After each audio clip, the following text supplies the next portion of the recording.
Assalomu alaykum va rahmatullohi va barakatuh. Xayrli, nurli, barakatli tong, hurmatli jamoat. Sizlar tuman.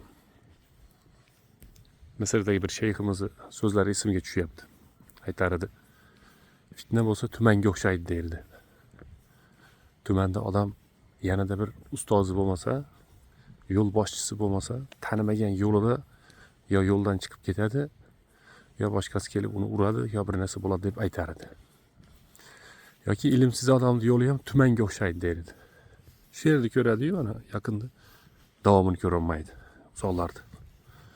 Ana tumanda ko'rib, tuman tushib turasa, bu hayotda ustoz kerak ekan, hammaga yo'l ko'rsatadigan. Ustoz degani shu yo'lni taniydi. Davomini ham taniydi, biladi. Yoki fitna bo'layotganda yo'llar boru davomi ko'rinmay turadi. Nima bo'lar ekan, qanday bo'lar ekan deb. Qarang buni. Yo'l ozgina ko'rinyapti-yu, uni davomi ko'rinmayapti.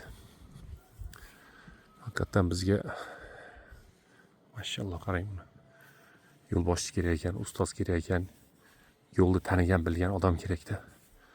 O'zi-chi desa, o'zi to'xtab turish kerak. Ustozi bo'lsa, ya'ni undan keyin ilmi bo'lsa, mana shu yo'lda, tuman yo'lda davom etib ketaveradi. Alloh hammalarimizga ham foydali ilm bersin, to'g'ri yo'ldan adashtirmasin. Salomat bo'linglar.